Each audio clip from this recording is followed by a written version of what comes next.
Current affair कहाँ से करें, कब से करें, कितना तक करें, ये 3 सवाल करंट अफेयर के बारे में सबसे हॉट टॉपिक है। बच्चे पूछते रहते हैं सर करंट अफेयर का क्या करना है। सुनो, पहला सवाल आप लोगों का होता है सर कहाँ से पढ़ें, ठीक। दूसरा सवाल होता है आपका कब से पढ़ें, बता दे रहे हैं आपको, ठीक है, कब से पढ़ें मतलब किस महीने से। तीसरा सवाल होता है कैसे पढ़ें, ठीक है।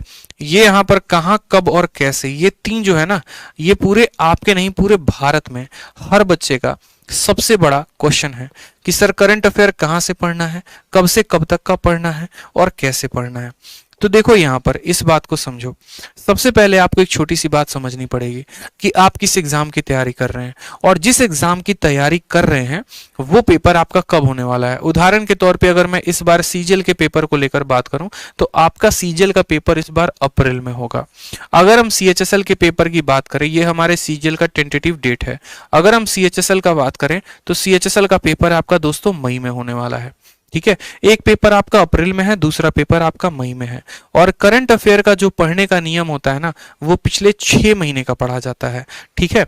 लेकिन उस 6 महीने का ब्रेकआउट भी कैसे होता है वो भी आज हम आपको बता देते हैं, लास्ट 6 मंथ। लेकिन उस लास्ट 6 मंथ में इस बात को ध्यान रखना, 3 महीने जो पीछे के थे वो बहुत इंपॉर्टेंट हो जाएंगे और इन 3 महीने को थोड़ा कम भी पढ़ोगे तो चलेगा। उदाहरण के तौर पे जैसे मानिए कि आपका पेपर अप्रैल में है तो अप्रैल से जरा 6 महीने पहले चले जाइए। मतलब हम कहेंगे सर नवंबर हो गया, ठीक, दिसंबर हो गया, जनवरी हो गया, फरवरी हो गया और मार्च हो गया और अप्रैल में तो पढ़ने की जरूरत है नहीं, ठीक है। यानी ये 5 महीने, थोड़ा सा नवंबर से पहले और चले जाओ तो अक्टूबर। अब यहां पर आपको पढ़ना होगा आपको इन 6 महीने का करंट अफेयर, और इन 6 महीने के करंट अफेयर में जो सबसे महत्वपूर्ण होगा वो आपका ये 3 महीने का पेपर होगा।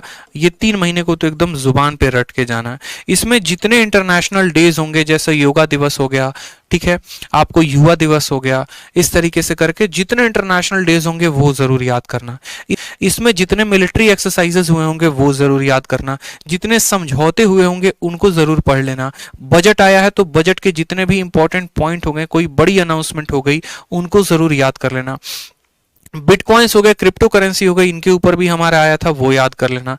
इसके अलावा जैसे चुनाव हुए थे तो चुनाव में ये देख लेना कि किस राज्य के मुख्यमंत्री जो हैं वो कौन बने हैं। जैसे अभी यूपी का रिजल्ट आ जाएगा कुछ टाइम में, तो हो सकता है इसके ऊपर सवाल पूछा जाए। हो सकता है मुख्यमंत्री ना पूछकर आपको ये भी पूछ दिया जाए शिक्षा मंत्री किसी राज्य के कौन है।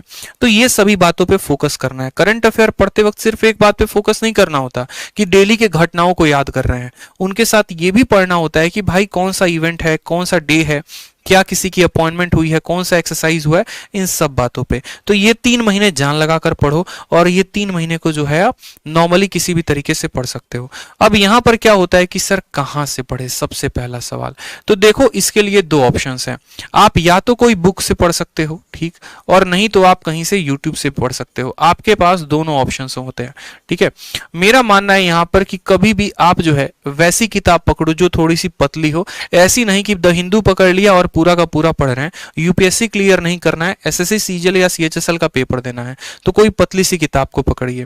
अगर आप यूट्यूब से भी पढ़ रहे हैं तो वैसी वीडियोस को देखा करिए जो 10 या 15 मिनट की हो या 30-20 मिनट की हो, उससे ज्यादा की वीडियो ना हो। क्योंकि 1-1 घंटे अगर आप डेली करंट अफेयर को देंगे तो आप रिवाइज कब करेंगे। इसलिए कोई भी ऐसी वीडियो को देखना पसंद करो मेरे भाई जो 15 से 20 मिनट की हो डेली की, उससे ज्यादा की ना हो, ताकि एट द एंड आप उसको रिविजन कर सको, ठीक है।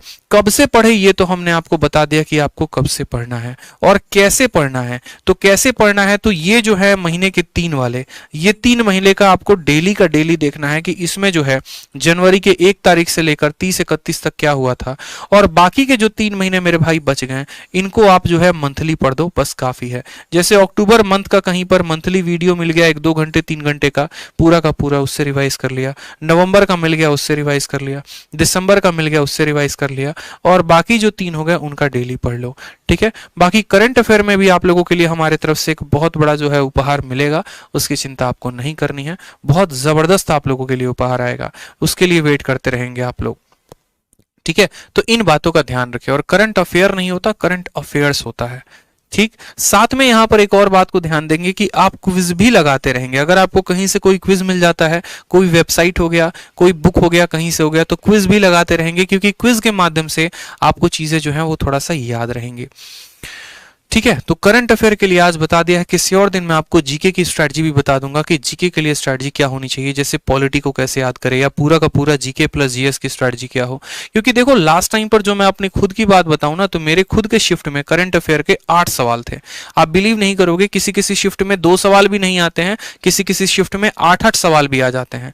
अब वो 8 सवाल सोचो, 8 दूनी 16 नंबर, वो पूरा का पूरा गेम चेंजर था। यानी आप ऐसा भी हो सकता है आपके साथ कि आप बहुत ज्यादा करंट अफेयर पढ़ के जाओ और आपका कुछ भी ना आए, और ऐसा भी हो सकता है कि आपके पेपर में सिर्फ और सिर्फ करंट का ही क्वेश्चन दिखे, उसके अलावा कुछ और ना दिखे। तो हमें हर चीज पर फोकस करके चलना है। एग्जामिनर को बिल्कुल भी मौका नहीं देना कि वो हमारे 2 नंबर भी काट सके। ठीक है, और जीएस तो ऐसा होता है जो आपका किंग मेकर होता है, आपको पहुंचा भी सकता है बहुत ऊपर तक, आपको गिरा भी सकता है। इसलिए इस बात को ध्यान रखें। ठीक है, कि आपका जीएस पर भी उतना ही पकड़ हो जिस तरीके से आप मैथ, इंग्लिश और रीजनिंग पर फोकस कर रहे हैं। अगर आप एक रैंक लेकर आना चाहते हैं तब, अगर आप सिंगल डिजिट डबल डिजिट पर लेकर आना चाहते हैं तब। बाकी अगर सिलेक्शन लेना है तो बस नॉर्मल पढ़ो, कोई दिक्कत की बात नहीं है।